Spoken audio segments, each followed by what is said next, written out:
Hello and good morning everyone. मेरा नाम है अजय जागलान। इजी इकोनॉमिक्स में आप सभी का एक बार फिर से स्वागत करता हूं। आशा करता हूं आप सभी सकुशल होंगे अपने घर पे। तो बच्चों, जैसा आप सबको पता है, हमारा जो फर्स्ट चैप्टर था इंट्रोडक्शन मैक्रो इकोनॉमिक्स का, वो हमारा अब पूरा हो चुका है। अब हम लोग कवर करेंगे जो कुछ बेसिक कंसेप्ट है मैक्रो इकोनॉमिक्स के। ठीक है, मैक्रो इकोनॉमिक्स के कुछ बेसिक कंसेप्ट हैं जो आपको पता होने चाहिए, या फिर मैं ये भी कह सकता हूँ बच्चे, जो आपका नेशनल इनकम स्टार्ट होगा ना, उसका जो कुछ बेसिक्स है वो इस चैप्टर में स्टार्ट होगा बच्चे। तो इस चैप्टर पे आपको बहुत ज़्यादा ध्यान देने की ज़रूरत है। हर चीज़ को मैं बारीकी से कराऊंगा और बहुत थोड़ा थोड़ा कराऊंगा बच्चे, ताकि आप उसको आसानी से समझ सकें बच्चे। तो आज के लेक्चर में आपको काफ़ी कुछ जानने को मिलेगा कि जो डिफरेंट टाइप्स ऑफ गुड्स हैं, गुड्स कैसी कैसी होती हैं, ठीक है, जो उसके कंपोनेंट है, एक्सपेंडिचर खर्चा कैसा होता है भाई, ठीक है, इन्वेस्टमेंट क्या होता है, स्टॉक फ्लॉज क्या होते हैं, ठीक है, इकोनॉमी के अलग अलग सेक्टर कौन कौन से हैं। तो यहाँ पर आपको बहुत कुछ जानने को मिलेगा। So a lot to know, a lot to discuss as always. But before we begin, अगर आप हमारे चैनल पर नए हैं तो चैनल को सब्सक्राइब करना बिल्कुल ना भूलें और बेल आइकन को प्रेस जरूर कर लें बच्चे। तो स्टार्ट करते हैं हम लोग अपना आज का topic, some basic concepts of macro economics. तो बच्चों देखो, सबसे पहले कि क्लासिफिकेशन ऑफ गुड्स। आपको मैं चैप्टर स्टार्ट करने से पहले आपसे सिर्फ एक छोटा सा क्वेश्चन है बच्चे, गुड्स क्या होती हैं, सामान क्या होता है जो आप इस्तेमाल करते हैं, ठीक है, जो कोई बनाता है या आप लोग इस्तेमाल करते हैं, प्रोड्यूसर ने बनाया है, आप कंज्यूमर ने उसको कंज्यूम किया है, उन्हीं को हम लोग गुड्स कहते हैं, जो जिनको हम फिजिकली टच कर सकें। ठीक है, तो कहता है कि उसकी क्लासिफिकेशन हमें पढ़नी है। कहता है कि दुनिया में बहुत अलग अलग प्रकार के गुड्स हैं हमारे पास, ठीक है, जैसे कोई फर्म ने बनाया भाई, जैसे कोई गन है, एम्यूनेशन है, कोई डिफेंस फोर्सेस के लिए शिप है, एयरप्लेन्स हैं, ठीक है भाई, इनके बहुत सारी चीज़ें हैं बच्चे। इसके कैरेक्टरिस्टिक्स क्लासिफिकेशन बहुत ज़्यादा हैं, लेकिन मेनली दो टाइप की गुड्स होती हैं बच्चे, वो आपको मैं बता देता हूँ। सबसे पहले एक तो होती है फाइनल गुड्स और इंटरमीडिएट गुड्स, दूसरे टाइप की होती हैं consumption goods and capital goods बच्चे। तो आज के लेक्चर में सिर्फ आपको समझाऊंगा मैं फाइनल गुड्स क्या होती हैं और इंटरमीडिएट गुड्स क्या होती हैं बच्चे। याद रखना, ये क्लासिफिकेशन ना, इनकी जो इनका नाम है वो अपनी डेफिनेशन खुद क्लियर कर रहा है बच्चे कि फाइनल गुड्स क्या होती हैं और इंटरमीडिएट्स, फाइनल जो बिल्कुल अंतिम हो और इंटरमीडिएट जो बीच में हो। ठीक है, तो आपको मैं प्रॉपरली या एक बुकिश लैंग्वेज में भी और एक सिंपल लैंग्वेज में, दोनों में आपको मैं यहाँ पर इसको समझा दूंगा बच्चे कि ये क्या होती है। तो सबसे पहले हम लोग करते हैं फाइनल गुड्स क्या होती हैं बच्चे। देखो, कहता है these are those goods which have cross the boundary line of production and are ready for use by the final users. के ऐसी वस्तुएं, फाइनल गुड्स वो वस्तुएं होती हैं जो प्रोडक्शन के प्रोसेस से पूरे रूप से बाहर निकल चुकी हो, उनका अब आगे उनसे कुछ और नहीं बनाया जा सकता। अब वो सिर्फ जो फाइनल यूजर है ना, जो यूजर है सिर्फ वो उनको यूज करेगा। यूजर कौन? जो कंज्यूमर होते हैं। जैसे आपने क्या किया भाई, आप मार्केट में गए, ठीक है, आप मार्केट से कुछ सामान लेके आए, कुछ भी सामान लेके आए, वो फैक्ट्री से बन के पूर्ण रूप से निकल चुका है, अब उससे कुछ और नहीं बन सकता, फैक्ट्री में उससे कुछ और नहीं बन सकता। अब जो यूजर है वही उसको इस्तेमाल करेगा, कंज्यूमर उसको फाइनल गुड्स की तरह इस्तेमाल कर लेगा और वो खत्म हो जाएगा। ऐसी गुड्स जिनसे कुछ और ना बन सके, जिनका कुछ और इस्तेमाल ना हो सके, उनको कहा जाता है, जो प्रोडक्शन की बाउंड्री लाइन को क्रॉस कर लेते हैं, उनको कहा जाता है बच्चे फाइनल गुड्स बच्चे। ठीक है, क्या कहा जाता है? Final goods. अब हम लोग समझेंगे कि ऐसे जो फाइनल यूजर हैं वो कौन होते हैं भाई। जो फाइनल यूजर हैं वो कौन होते हैं? फाइनल यूजर होते हैं जो कंज्यूमर गुड्स को इस्तेमाल करते हैं या फिर जो प्रोड्यूसर गुड्स को इस्तेमाल करते हैं। फाइनल कंज्यूमर गुड्स और फाइनल प्रोड्यूसर गुड्स। जो फाइनल कंज्यूमर इस्तेमाल करते हैं फाइनल कंज्यूमर गुड्स कहा जाता है, और जो प्रोड्यूसर्स इस्तेमाल कर लेते हैं वो प्रोड्यूसर गुड्स कहा जाता है। ठीक है, आगे कहता है final consumer goods are finally purchased by consumer. जो फाइनल कंज्यूमर गुड्स हैं उनको कंज्यूमर परचेज कर लेते हैं अपनी सेटिस्फैक्शंस को पूरा करने के लिए, और जो फाइनल प्रोड्यूसर गुड्स हैं वो परचेज्ड बाय द प्रोड्यूसर्स। किसके लिए? ताकि उनको किसी भविष्य में किसी और चीज़ में इस्तेमाल किया जा सके या उनको एसेट्स के रूप में इस्तेमाल किया जा सके। ठीक है, जैसे आप लोग मार्केट में गए, आपने कुछ भी सामान ले लिया, मैं क्लासिफिकेशन कर रहा हूँ बच्चे, आपने कोई भी सामान ले लिया आपके इस्तेमाल के लिए, अपनी ज़रूरत पूरा करने के लिए। आपको समोसा खाना है, आपको आइसक्रीम खानी है, आपको पिज़्ज़ा खाना है, एक कंज्यूमर गुड है बच्चे वो। ठीक है, आपने ले लिया, कंज्यूम कर लिया। और किसी की फैक्ट्री है प्रोड्यूसर की, उसको मशीनरी चाहिए भाई, अब मशीन से कुछ और थोड़ी बनेगा, ठीक है, वो मशीन ले आया, असेट बन गई, उससे कुछ और बना रहा है वो, ठीक है, तो वो उसके लिए एक फाइनल प्रोड्यूसर गुड होगी बच्चे। कोई असेट लेके आया, टेबल लेके आया, चेयर लेके आया, अब चेयर से कुछ और थोड़ी बनाएगा वो टेबल से कुछ और थोड़ी बना लेगा, वो उसके लिए प्रोड्यूसर गुड्स हैं बच्चे हमारे पास, ठीक है। और कहता है जो कंज्यूमर गुड्स हैं are goods which are ready for use by their final user, final user के द्वारा यूज किए जाने वाली वस्तुओं को हम लोग क्या कहते हैं, फाइनल कंज्यूमर गुड्स। और जो प्रोड्यूसर यूज करता है फाइनल गुड्स को, ठीक है, असेट्स के तौर पे, उनको कहते हैं फाइनल प्रोड्यूसर गुड्स कहा जाता है बच्चे, ठीक है। आगे कहता है कि देखो भाई कि जो एक्सपेंडिचर है ऐसी वस्तुओं के ऊपर, जो कंज्यूमर गुड्स, जो कंज्यूमर अपनी सेटिस्फेक्शंस को पूरा करने के लिए जो खर्चा करते हैं, एक्सपेंडिचर का मतलब खर्चा, ठीक है, उनके ऊपर एक्सपेंड करते हैं, खर्चा करते हैं, एक्सपेंडिचर करते हैं। हाउस के expenditure on final consumer goods by house hold मतलब जो घरेलू, जो घरों में इस्तेमाल करते हैं, जो खर्चा करते हैं फाइनल कंज्यूमर गुड्स के ऊपर, उसको कहा जाता है कंजम्पशन एक्सपेंडिचर। कि जो हाउस होल्ड में जो कंज्यूमर खर्चा करते हैं फाइनल गुड्स के ऊपर, उसको कहा जाएगा कंजम्पशन एक्सपेंडिचर, ठीक है। और जो प्रोड्यूसर खर्च करते हैं फाइनल प्रोड्यूसर गुड्स के ऊपर, उसको कहा जाता है बच्चे इन्वेस्टमेंट एक्सपेंडिचर, क्योंकि उस इन्वेस्टमेंट की हेल्प से वो आगे कुछ ना कुछ और पैसा बनाएंगे। चेयर लेके आए हैं, कुर्सी लेके आए हैं, टेबल लेके आए हैं, उस पर बैठ के कुछ और काम करेंगे, ठीक है, पैसे से पैसा बनाएंगे भाई।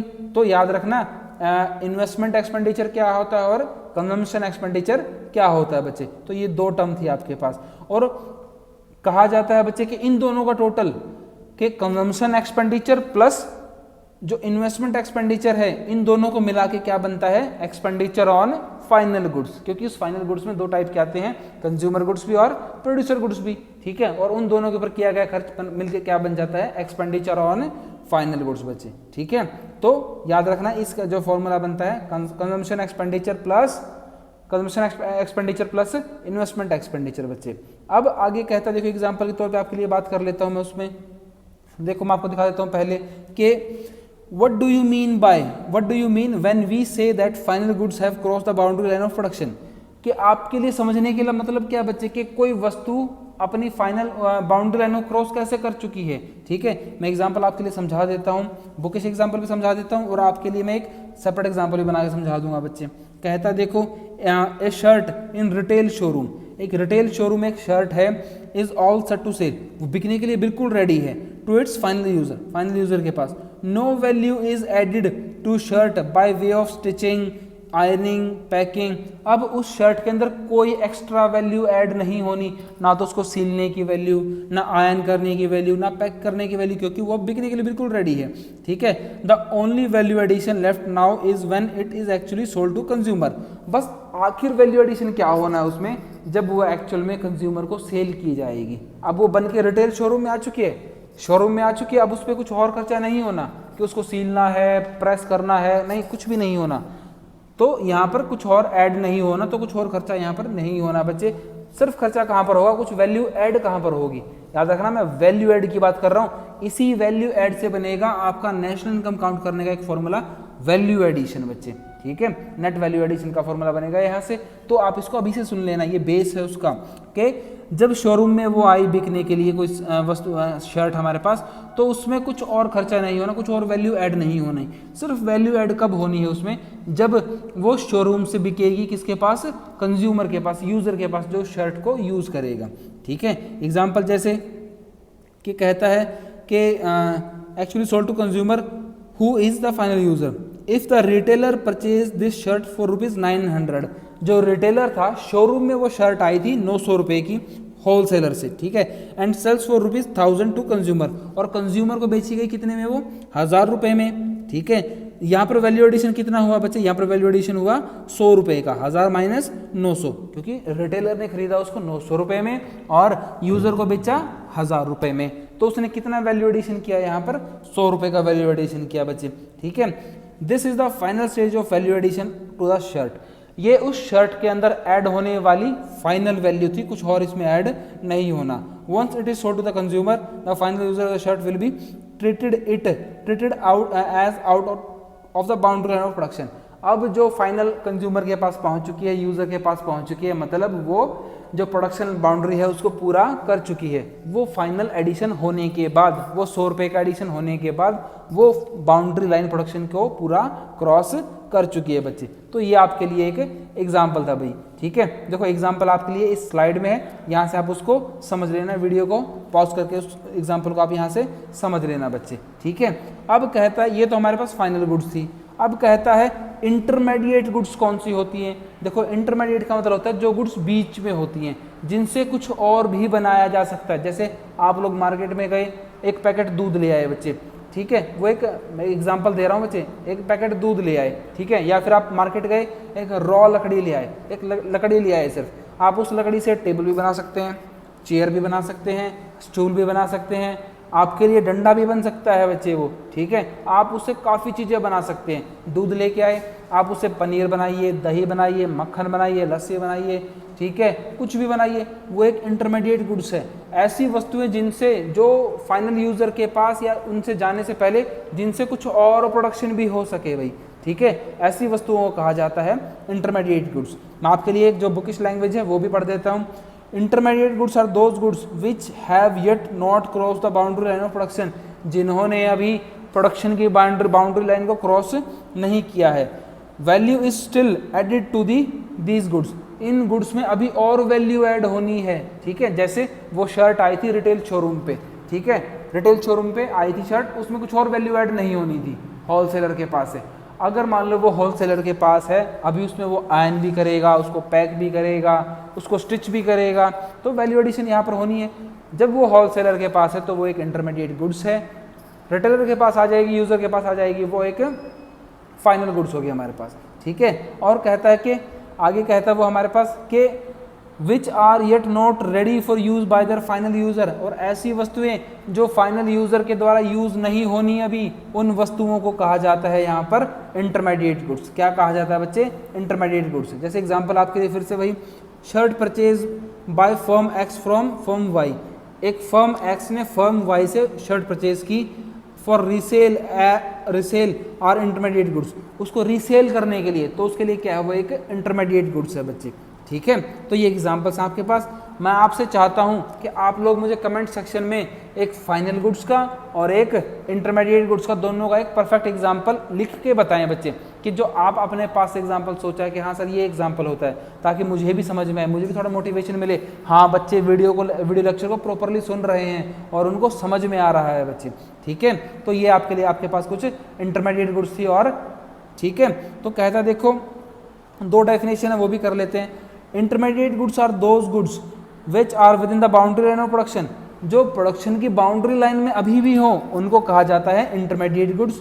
और कहता है intermediate goods are those goods which are purchase by one firm from another firms either for resale और use as a raw material, या फिर किसी एक फर्म ने दूसरी फर्म से खरीदा हो उसको रीसेल करने के लिए, या फिर उसको एक रॉ मटेरियल के तौर पे इस्तेमाल करने के लिए, ठीक है।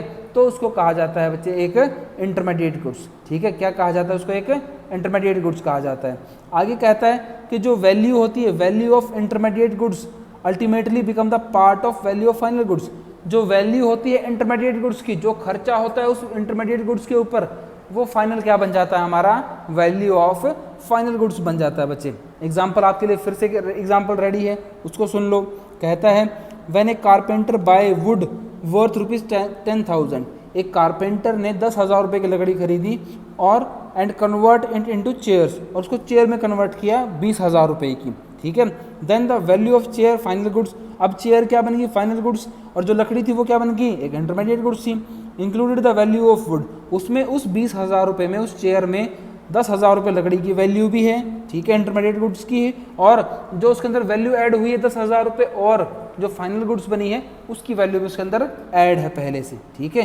तो ये बच्चे एक हमारे पास ये कहता है कि accordingly intermediate goods are not included in the estimation of national product और नेशनल इनकम, जो ऐसी वस्तुएं होती हैं जिनमें कुछ और वैल्यू ऐड होनी हो, ठीक है, ऐसी इंटरमीडिएट गुड्स, उन सबको नेशनल इनकम में या फिर नेशनल प्रोडक्ट में काउंट नहीं किया जाता, सिर्फ और सिर्फ फाइनल गुड्स को काउंट किया जाता है। ये नोट बना लेना बच्चे इसको, कि नेशनल इनकम में सिर्फ और सिर्फ फाइनल गुड्स को काउंट किया जाता है, इंटरमीडिएट गुड्स को काउंट नहीं किया जाता बच्चे, ठीक है। जैसे अब वो चेयर बनी थी 20,000 रुपये की, तो उसको नेशनल इनकम में काउंट किया जाएगा। जो वुड थी 10,000 रुपये की, उसको काउंट नहीं किया जाएगा। क्यों? क्योंकि यहाँ पर डबल काउंटिंग की प्रॉब्लम आती है बच्चे। और ये डबल काउंटिंग की प्रॉब्लम क्या होती है, ये आपको मैं नेक्स्ट चैप्टर में बहुत अच्छे से समझाऊंगा। ठीक है, आपके लिए एक छोटा सा एग्जाम्पल हो रहा है यहाँ पर।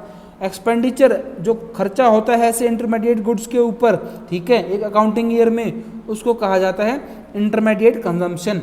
एक अकाउंटिंग ईयर में अप्रैल से लेके मार्च तक जो ऐसे इंटरमीडिएट गुड्स के ऊपर खर्चा होता है कंजम्पशन के ऊपर, उसको कहा जाता है इंटरमीडिएट कंजम्पशन या फिर इंटरमीडिएट कॉस्ट कहा जाता है। और ये कैसे निकलती है बच्चे, कहता है if intermediate consumption is deducted from value of output, उस वैल्यू ऑफ आउटपुट से हम लोग इंटरमीडिएट कंजम्पशन को निकाल दें तो हमारे पास आती है बच्चे we get gross value addition. जो वैल्यू एडिशन हमारे पास एक्चुअल में जो ऐड हुई है वो हमारे पास निकल आती है, also called as gross value added. जो ग्रॉस वैल्यू एडेड हमारे पास आई है, या फिर gross product of the producer, जो प्रोड्यूसर का ग्रॉस प्रोडक्ट है वो यहाँ पर हमारे पास निकल आता है बच्चे। ठीक है, इस छोटे से पैराग्राफ को बहुत अच्छे से पढ़ना बच्चे, क्योंकि एक ये नया फॉर्मूला बनाएगा आपके पास नेशनल इनकम का, जो आपको आगे जाके करना है भाई। ठीक है, फॉर्मूला क्या, वैल्यू ऑफ आउटपुट निकली हमारे पास, वो चेयर्स की वैल्यू ऑफ आउटपुट। अब वो कैसे निकलती है, value of output minus intermediate consumption.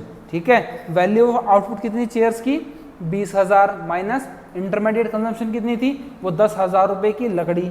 तो हमारे पास जो ग्रॉस वैल्यू एडिशन कितना आया हमारे पास, मात्र 10,000 रुपये का बच्चे। ठीक है, तो ग्रॉस वैल्यू एडिशन हमारे पास आया 10,000 रुपये का, क्योंकि वो उस नेट वैल्यू माइनस जो हमारे पास वैल्यू ऑफ आउटपुट थी उसमें से हम लोगों ने लेस कर दी जो इंटरमीडिएट वैल्यू थी बच्चे। ठीक है, सो आज के लेक्चर में सिर्फ इतना ही। आशा करता हूँ आपको पूरा लेक्चर क्लियर हुआ होगा। और याद रखना बच्चे, अभी नेक्स्ट वीडियो में आपको मैं ये भी समझाऊंगा कि कौन सी वस्तु ऐसी हैं जो फाइनल गुड्स और इंटरमीडिएट गुड्स में आती हैं और नहीं आती बच्चे। ठीक है, सो अभी चैप्टर बहुत ज़्यादा रहता है ये। सो आज के लेक्चर में सिर्फ इतना ही। Thanks for listening, have a great day.